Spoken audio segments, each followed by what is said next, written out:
வாக்யஜ்ஞேன கல்பதாம். அந்தவந்த இமே தேஹாः நித்யஸ்யோக்தாः ஷரீரிணः அநாசினோ பிரமேயஸ்ய தஸ்மாத்யுத்யஸ்வ பாரத. ஷரீரிணः நித்யஸ்ய ஷரீரிணः இமே தேஹாः அந்தவந்தः.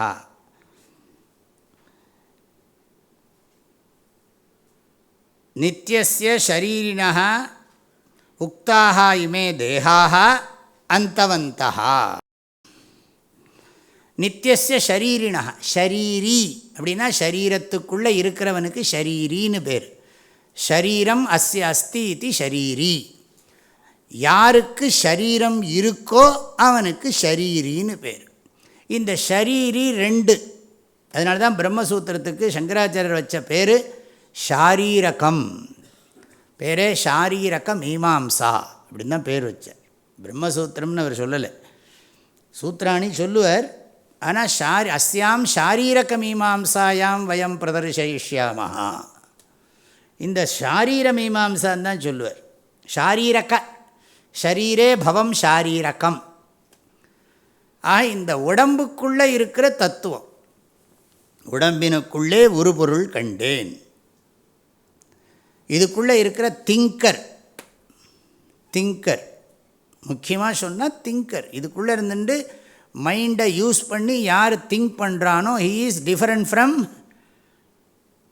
என்னது thinking nature.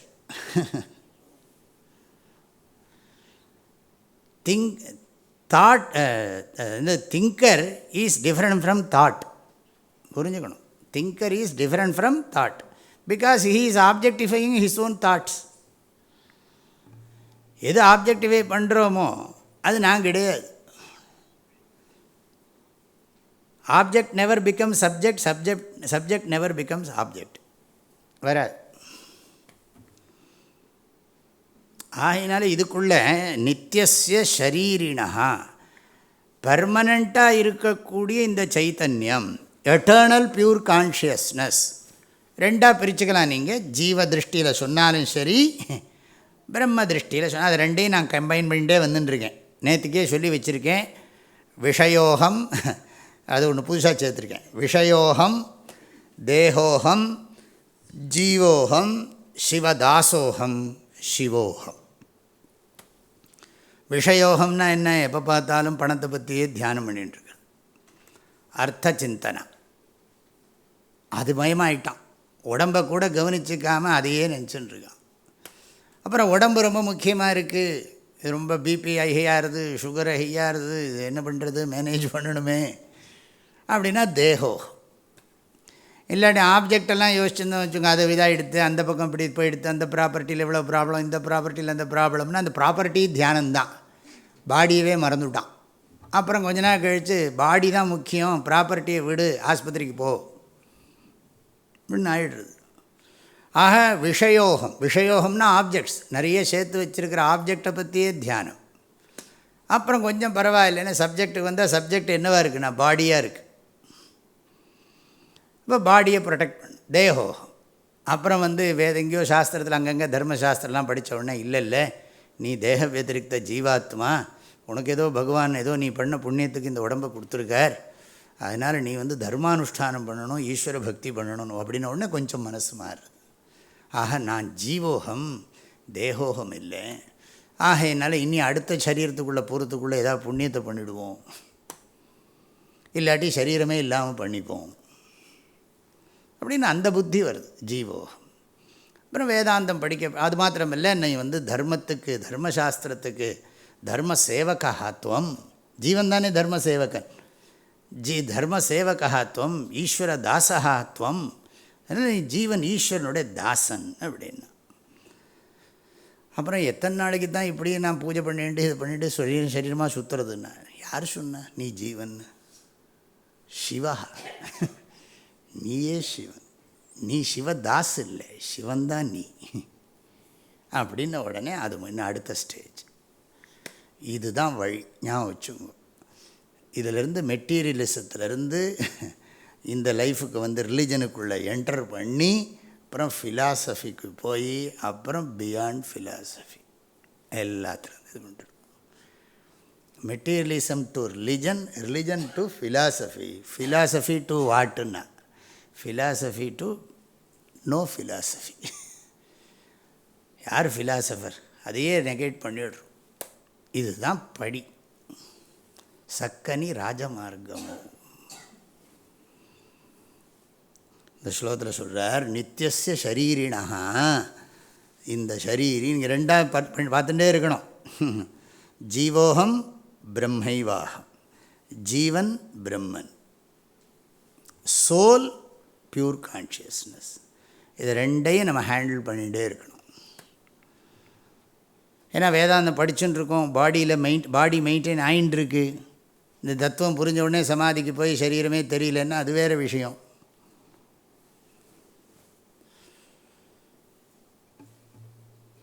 ஆக நித்தியஸ்ய உக்தாக ஷரீரிணா, நித்தியஸ்ய ஷரீரிணா உக்தாக இமே தேகாக. உக்தாக இமே தேகாக என்னென்ன? நீ நான் இங்கே இருக்கக்கூடிய ராஜாக்கள் யுத்த பூமியில் தானே நடந்துட்டுருக்கு. நீ இருக்கே நத்வே வாகம் ஜாத்து நாசம் நத்வம் நேமே ஜனாதிபாக. இமே தேகாக, இந்த தேகங்கள்லாம் உக்தாக இமே தேகா அந்தவந்தா, இந்த சரீரத்துக்கெல்லாம் முடிவுண்டு அர்ஜுனா. ஓம்பாடிக்கும் சரி எம்பாடிக்கும் சரி, இங்கே இருக்கிற பீஷ்ம துரோணர்கள் துரியோதனாதிகள் எல்லோருடைய பாடிக்கும் எண்டு உண்டு. அது இப்படித்தான் எண்டு நடக்கணும்னு இருக்குது இங்கே. அந்தவந்தா, அந்தவந்தான்னு அர்த்தம் தேகாக அந்தவந்தா ந ஷரீரி அந்தவந்தா. தேகாக இந்த உடம்பு உடல்கள் முடிவை உடையவைகள். தமிழில் சொன்ன ஆல் பாடிஸுக்கெல்லாம் வந்து எண்டு இருக்குது. வித்து எண்டோடு தான் அது பிறந்திருக்கு. எப்போ பாடி பான் ஆயிருக்கோ அப்போவே எண்டோடு தான் அது பிறந்திருக்கு. முடிவோடு தான் உடல்கள் தோன்றி இருக்கின்றன. எப்போ வந்து மேனுஃபேக்சர் பண்ணிட்டானோ அப்போவே எக்ஸ்பைரி டேட் போட்டுடுறான். இத்தனை நாளைக்கு அப்புறம் இது இருக்காது, இது யூஸ் பண்ணாதுன்னு. ஆக மேனுஃபேக்சர் பண்ணுற போதே எக்ஸ்பைரி டேட் இருக்குது. நமக்கும் எக்ஸ்பைரி டேட் இருக்குது, நமக்கு தெரியாது. இந்த பாடிக்கும் நமக்குன்னா என்ன அர்த்தம்? இந்த உடம்புக்கும் எக்ஸ்பைரி டேட் இருக்குது. நமக்கு பிடிச்சாலும் பிடிக்காட்டாலும் அந்த எக்ஸ்பைரி டேட்டு வரும்போது போயிடும். அது போகிறது மற்றவங்களுக்கு நல்லது. வந்தவரெல்லாம் தங்கிவிட்டால் இந்த மண்ணில் நமக்கே இடமே இது. நம்ம தாத்தாவோட தாத்தாலாம் இருந்துட்டு இருந்தால் நம்மளால் சமாளிக்க முடியுமா? இருக்கிற மாமனார் மாமியாரே வேண்டாங்கிறாங்க எல்லோரும் கல்யாணத்தில். அப்படி இருக்கிறபோது எப்படி சமாளிக்கிறது? ஆக அந்தவந்தாக புரிஞ்சுக்கோங்கிறார். ஆனால் என்னதுன்னு அடுத்தது அநாசினஹா அப்பிரமேயஸ்ய. அநாசினஹா அப்பிரமேயஸ்யங்கிற சரீரத்தையோட நித்தியஸ்ய ஷரீரிணா அநாசினஹா அப்பிரமேயஸ்ய. அப்பிரமேயஸ்ய அநாசினஹா நித்தியஸ்ய ஷரீரிணா இமே உக்தாக தேகாக அந்தவந்தः. உக்தாக இமே தேகாக அந்தவந்தः. நித்தியஸ்ய எல்லாம் ஷஷ்டி விபக்தி ஏகவச்சனம்.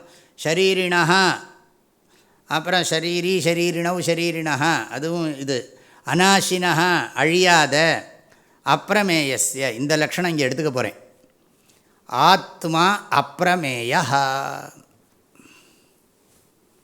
அப்பிரமேயன்னா என்ன அர்த்தம்னா நெவர் பிகம் ஆப்ஜெக்ட். அப்பிரமேயன்னா அறிய முடியாதுன்னு அர்த்தம். பிரமேயான்னு சொன்னால் அறியப்படுறதுன்னு அர்த்தம். இந்த பிரமேயம் அப்படின்னு சொன்னால் இன்னும் ரெண்டு வேர்டு இருக்குது. பிரமாத்தா பிரமாணம் பிரமேயம். பிரமாத்தா பிரமாத்தான்னா அறிகிறவன், பிரமேயம் அப்படின்னா அறியப்படுறது. பிரமாணம்னா இன்ஸ்ட்ருமெண்ட் ஆஃப் நாலெட்ஜ். பிரமாணம்னா எதனால் அறியறே. இப்போ இது வந்து ஆரஞ்சு கலர் அப்படின்னு நீ அறியறேன்னா, அறியற நான் உடம்புக்குள்ளே இருக்கேன். அறியறதுக்கு மனசுன்னு ஒரு கருவி இருக்குது. அது மாத்திரமில்லை, கண்ணுன்னு ஒரு கரணம் இருக்குது. இந்த கண்ணுங்கிறது இல்லைன்னா இது ஆரஞ்சு கலர்னு தெரியாது. ஆக இந்த கலர் பிரமேயம், நிறம். கண்ணு பிரமாணம். உள்ளுக்குள்ளே மைண்டோட ஜாயிண்டாக இருக்கிற நான் பிரமாத்தா. ஆஹா, பிரமாத்தான்னா நோவர், பிரமாணம்னா இன்ஸ்ட்ருமெண்ட் ஆஃப் நாலெட்ஜ், பிரமேயம் அப்படின்னா ஆப்ஜெக்ட் ஆஃப் நாலெட்ஜ். ஆஹா, அறியப்படுறது, அறிவுக்குரிய பொருள். அறிபவன், அறிவதற்குரிய கருவி, அறிவதற்குரிய பொருள். இங்கே என்ன சொல்கிறாருன்னா, ஆத்மாவை அறியப்படு பொருளாக அறிய முடியாது. ஏன்னா அறிபவனாகவே அது இருப்பதால். அறிபவனை அறியப்படு பொருளாக அறிய முடியாது. என் கண்ணாலேயே என் கண்ணை எப்படி பார்க்க முடியும்? என் கண்ணாலே என் கண்ணை பார்க்க முடியுமா? நான் கண்ணாடியில் பார்க்கலாமேம்மா, ரொம்ப புத்திசாலியா. கண்ணாடியில் பார்க்குறது உன்னுடைய கண்ணினுடைய நிழலா ஒரிஜினலா? கண்ணாடியில் பார்க்குற உன்னோட கண் முகம் பார்க்குற கண்ணாடியில், அது வேறு சொல்லணும், மூக்கு கண்ணாடியா முகம் பார்க்குற கண்ணாடியா? அப்போ இதுவா, அப்போ முகம் பார்க்குற கண்ணாடியில் நீ பார்க்குற உன்னுடைய கண் நிழல் கண்ணா நிஜக்கண்ணான்னா? நிழல் கண். நான் என்ன சொல்கிறேன், நிஜக்கண்ணாலேயே நிஜக்கண்ணை பார்க்க முடியுமா? இது ஒரு எக்ஸாம்பிள். உங்கள் ஃபோனில் உங்கள் நம்பரே அடிக்கணும். அப்படி அடித்தா என்ன சொல்லும்னா, பிஸியாக உள்ளது அப்படின்னு. இந்த 2 எக்ஸாம்பிளை வச்சுக்கோங்க. என்னையே நான் அறியப்படு பொருளாக அறிய முடியும். எல்லோரும் சமாதியில் எக்ஸ்பீரியன்ஸ் பண்ணி I want to objectify my செல்ஃபுங்கிறான். நடக்குமா? அப்போ நீ ஆப்ஜெக்டிஃபை பண்ணால் ஹூ இஸ் தி சப்ஜெக்ட்? நீ உன்னையே நீ அறியப்படு பொருளாக அறியணும்னா சப்ஜெக்ட் யாருப்பா? ஐ எக்ஸ்பீரியன்ஸ்டு ஆத்மான்னா அவுட், முடிஞ்சு போச்சு. In meditation I experienced myself அப்படின்னா, I experienced myself. Who are you? நீ உன்னை அனுபவித்தேன் அப்படின்னு சொன்னால், நீ உன்னை அனுபவிக்கிறதுங்கிறது எப்படி உங்கள்கிட்டயே நடக்கும்? நடக்காது. என் கண்ணால் எப்படி என்னோட கண்ணை பார்க்க முடியாதோ, என் கண்ணால் என்னோட கண்ணை பார்க்கணுங்கிறது அவசியமா? எனக்கு கண் இருக்குங்கிறதுக்கு என்ன பிரமாணம்? எனக்கு கண் இருக்குது இல்லைங்கிறதுக்கு எனக்கு கண் இருக்கா இல்லையான்னு இன்னொருத்தண்ட கேட்குறோமா? என் கண் இருக்குங்கிறதுக்கு பிரமாணம் என் கண்ணுக்கு பொருள்கள் புலப்படுறது தான். என் கண்ணுக்கு நிறங்கள் புலப்படுறதுனால என் கண் இருக்குங்கிறது அண்டர்ஸ்டுட். என் கண்ணை நான் ஆப்ஜெக்டிஃபை பண்ண வேண்டிய அவசியம் இல்லை. அதுக்கு எஃபர்ட் போடுறது சரியாக இருக்குமா? என் கண்ணால் என் கண்ணை பார்க்குறதுக்கு நான் முயற்சி பண்ண போகிறேன் அப்படின்னு சொன்னால் என்ன சொல்லுவோம்? ஐயோயோ, இப்போ சனி தசையில் சனி புத்தி போல் இருக்கு, அப்படி தான் சொல்ல முடியும். நடக்கவே நடக்காது. Need not, it cannot, need not, முடியாது, தேவையும் இல்லை. அது மாதிரி என்னை நான் அறிய வேண்டிய அவசியமும் இல்லை, என்னை நான் அறிய முடியாது. என்னை நான் அறிய முடியாது. நான் தான் எல்லாத்தையும் அறிகிறேன். எல்லாம் அறியும் என்னை ஏது கொண்டு அறிவேன் என்று சொல்லாதே அப்படின்னு கைவினை நிலையத்தில் பாட்டு இருக்கு. எல்லாம் அறியும் என்னை ஏது கொண்டு அறிவேன் என்று சொல்லாதே, சுயமாம் ஜோதி சுடருக்கு சுடர் வேறுண்டோ, பல்லார் முன் தசமன் தன்னை கொண்டே தான் அறிந்தான். அதாவது 10 முட்டாள் கதை இருக்குல்ல, இந்த 10 முட்டாள் கதை ஞாபகம் இருந்தால் சரி. அப்புறம் 10 முட்டாள் கதையை நான் ஆரம்பிக்கணும். 10 முட்டாள் அந்த பக்கம் போய் இக்கரையிலேருந்து அக்கறைக்கு போனோன்னே ஒருத்தன் என்றான், அவனை விட்டுவிட்டு கடைசியில் 9 இருக்குன்னு ஓன்னு அழறான். அப்புறம் யாரோ ஒரு சாமியார் வரணும், அங்கேயும் கதையில் சாமியார் தான் வரணும். அந்த சாமியார் என்ன பண்ணுவார்னா, அவர் அப்படி இல்லை, என்னப்பா அழறீங்கன்னா, 10 பேர் அந்த கலந்து இக்கரைக்கு வந்தோம், ஒருத்தனை காணோம் சுவாமி அப்படின்னா. அவர் பார்த்தார், 10 இருக்குது, இது 10 சரியான ஃபில்டர்டுன்னு தெரிஞ்சுன்னு விட்டார். அதனால் அவர் என்ன பண்ணார்னா, ஒரு குச்சி எடுத்தார். நான் சொல்லுவேன், அடிப்பேன் முதுகில், 1 2 3ன்னு சொல்லணும் அப்படின்னு. முதுகில் அடித்தா 1 2 10ன்னா வந்துட்டான் அப்படின்னா எங்கேருந்து வந்தான்? பேரே 10 முட்டாள் கதை, தசமூடாக போனால் தானே வர்றதுக்கு. அதனால் தன்னை கொண்டே தான் அறிந்தான். அதனால் இங்கே என்னென்னா ஆத்மா never objectified because it is always subject. அவ்வளவு. அதனால் இதை சொல்கிறார், அநாசினஹ அப்பிரமேயஸ்ய. அப்பிரமேயங்கிறது இங்கே லக்ஷணம். ஆத்மா அப்பிரமேய. ஆப்போசிட் என்ன? அனாத்மா. பிரமேய. எது நான் இல்லையோ அது எனக்கு விஷயம், எது நானோ அது எனக்கு விஷயம் அல்ல. எது நான் இல்லையோ அது எனக்கு ஆப்ஜெக்ட், எது நானோ அது எனக்கு ஆப்ஜெக்ட் இல்லை, சப்ஜெக்ட் தான். பாடி மைண்டு காம்ப்ளெக்ஸ் எல்லாம் எனக்கு ஆப்ஜெக்ட். ஆகையினால நான் பாடி மைண்டு காம்ப்ளெக்ஸ் கிடையாது. நான் இந்த உடல் காரியகரண சங்காதம்னு பேர். இந்த பாடி மைண்டு காம்ப்ளெக்ஸுக்கு சம்ஸ்கிருத பாஷையில் சங்கராச்சாரியரோட லாங்குவேஜில் காரியகரண சங்காதா. காரியம்னு சொன்னால் பாடி, கரணம்னு சொன்னால் மைண்டு, சங்காதா காம்ப்ளெக்ஸ். காரியகரண சங்காதா. இது அனாத்மா. I am not body mind complex. I have body mind complex. I am using body mind complex. But I am not body mind complex. இது புரிஞ்சுக்கணும். அகம் அப்பிரமேயோஸ்மி. இது ஒரு ஞானம். இதுக்கு இவ்வளோ மெனக்கெட்டு புரிஞ்சுக்க வேண்டியிருக்கா இல்லையா? இப்படி தான் புரிஞ்சுக்கணும். இதுதான் சம்பிரதாயம். அதனால் என்ன சொல்கிறார்? முடிச்சுட்டார் கிருஷ்ணன். முடிச்சுட்டு ஒரு வார்த்தை சொல்கிறார், தேர்ஃபோர், எனவே, யுத்தியஸ்வ, ஹே பாரத, பரத வம்சத்தில் வந்தவனே, இந்த ஞானத்தோட தர்மத்தை அனுஷ்டானம் பண்ணு, ஸ்வதர்மாச்சரணம் குரு. யுத்தியஸ்வ, சண்டை போடு. சண்டை போடுன்னா நம்மளும் சண்டை போடுன்னு அர்த்தம் இல்லை. அர்ஜுனனை சண்டை போட சொல்கிறார். நம்மளையெல்லாம் அவரவர்களுடைய கடமையை பொறுப்புணர்ச்சியுடன் செய்வீர்களாக அப்படின்னு அர்த்தம். இந்த ஞானத்தோடு வாழ்க்கையில் நமக்கு கொடுக்கப்பட்டிருக்கிற பொறுப்புகளை பொறுப்புணர்ச்சியோடு செய்வோமாக அப்படின்னு அர்த்தம். ஆத்மா நித்யா, ஆத்மா நிர்விகாரः, ஆத்மா சத்யः, ஆத்மா சர்வகதः, ஆத்மா அபரிச்சின்னः, ஆத்மா பூர்ணः, ஆத்மா அத்வைதः, ஆத்மா அப்பிரமேயः. அடுத்த டெஃபினேஷன். ஆகையினால இதை தெரிஞ்சுண்டு இந்த ஞானத்தோட இந்த டிரான்சாக்ஷன் வேர்ல்டில் என்ன ரெஸ்பான்சிபிலிட்டி கொடுத்துருக்கோ அதை ஒழுங்காக செய். ஹே பாரத, பரத வம்சத்தில் வந்தவனே, இந்த கடமையை பொறுப்புணர்ச்சியோடு செய்வாயாக அப்படிங்கிறார். அடுத்த ஸ்லோகம் இன்னொரு கருத்து சொல்ல போகிறார். சங்கராச்சாரிய சொல்கிறார், யஸ்மாது ஏவம் நித்யா அவிக்ரியா ச ஆத்மா தஸ்மாத் யுத்தியஸ்வ, யுத்தாது உபரமம் மா கார்ஷீஹி இத்தியர்த்தா.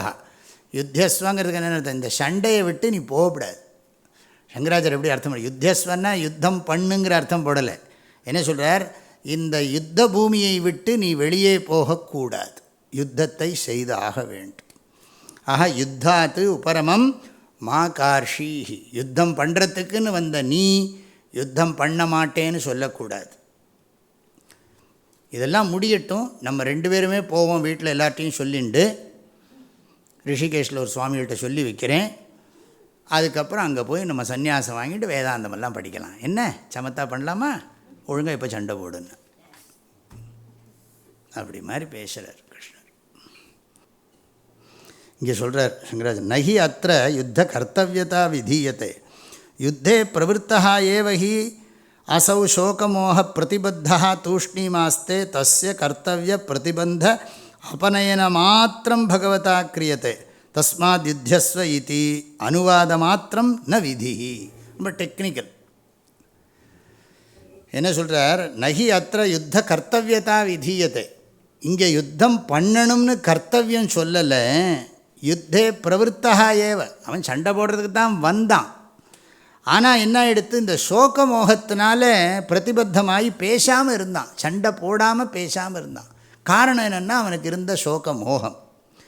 தஸ்ய கர்த்தவிய பிரதிபந்த அபநயன மாத்திரம் பகவதா கிரியத்தே. அவனுக்கு இந்த செய்ய வேண்டிய கடமையை செய்யறதுக்கு எது இடைஞ்சலாக இருந்ததோ அதைத்தான் நீக்கிறார். சோகமோகத்தை நீக்கிறதுல தான் இங்கே தாத்பரியமே தவிர, ஏன்னா இதை கர்மகாண்டமாக ஆக்கிடக்கூடாது எல்லாருங்கிறதுக்காக வேண்டி சங்கராச்சாரியர் ரொம்ப கவனமாக பண்ணுறார். இங்கே ஒன்றும் கர்த்தவியத்தை சொல்லலை பகவான், அவனுக்கு இருக்கிற சோகமோகத்தை நீக்கிறதுக்கு தானே இத்தனை உபதேசம் பண்ணார். ஆத்மா நித்யா, ஆத்மா சத்யா எல்லாம் உபதேசம் பண்ணினார். அப்படி பண்ணிவிட்டு கர்த்தவிய பிரதிபந்த அபநயன மாத்திரம் பகவதா கிரியத்தே. அதுக்கு எது இடைஞ்சலாக இருக்கு? கடமையை செய்ய வந்தவனுக்கு சோகமோகம் கடமையை செய்கிறதுக்கு இடைஞ்சலாக இருந்தது. அவன் கடமையை செய்கிறதுக்கு இடைஞ்சலாக இருக்கிறத நீக்கிட்டாரே தவிர கடமையை செய் அப்படின்னு சொன்னார்னு எடுத்துக்கக்கூடாது. இதெல்லாம் ரொம்ப இது சந்நியாசத்துக்காக இப்படி சொல்கிறார்.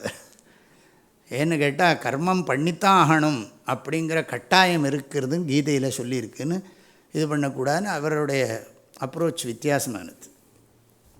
யுத்தியஸ்வ அப்படின்னு ஸ்லோகத்தில் இருந்தால் கூட யுத்தியஸ்வங்கிறது விதி வாக்கியமா அப்படின்னு விசாரம் பண்ணி இது விதி வாக்கியம் இல்லை, சோகமோக அபநயனத்தில் தான் தாத்பரியம். ஆல்ரெடி அவன் கர்மா பண்ண, இதுதான் சங்கராச்சாரியோட புத்தி சக்தி. ஆல்ரெடி அவன் கர்மா பண்ண வந்தான், அவன் ஏன் கர்மா பண்ணுறதை விடுறதுக்கு பார்த்தான்? அவனுக்கு ஏற்பட்ட சோகமோகம். இப்போ சோகமோகத்தை நீக்கிவிட்டால் பண்ண வேண்டிய கடமையை பண்ண வேண்டியதானே அப்படிங்கிறது. இதெல்லாம் அங்கங்கே நான் குறிப்பு தரேன், இதெல்லாம் உங்களுக்கு புரியறதுக்கு டைம் ஆகும். ஏன்னா நிறைய விஷயங்கள்லாம் இது ரொம்ப டெக்னிக்கலானது, சாஸ்திரியமானது. அங்கங்கே சங்கராச்சாரியர் என்ன சொல்கிறார் அப்படிங்கிறத சொல்கிறதுக்காக சொல்கிறேன். சோகமோகாதி சம்சார காரண நிவர்த்தியர்த்தம் கீதாசாஸ்திரம் ந பிரவர்த்தகம் இதி ஏதஸ்ய அர்த்தஸ்ய சாட்சிபூதே ரிச்சௌ ஆனினாய பகவான். அடுத்த ஸ்லோகத்துக்கு சொல்கிறார். யாராவது சொல்லலாம், பகவத்கீதை சோகமோக நிவர்த்தியில் தாத்பரியமா அல்லது கர்மா பண்ணுறதுல தாத்பரியமா? புரியுதா? சம்சார நிவர்த்தி ஞானோபதேசத்தில் பகவத்கீதைக்கு தாத்பரியமா அல்லது கடமையை செய் என்று சொல்லுவதில் தாத்பரியமா அப்படின்னு கேள்வி கேட்குறார் சங்கராச்சாரியர்.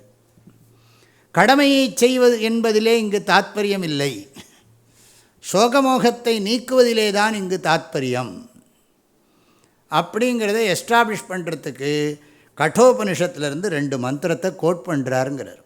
சோகமோகாதி சம்சார காரண நிவர்த்தியர்த்தம் கீதாசாஸ்திரம் ந பிரவர்த்தகம் இதி.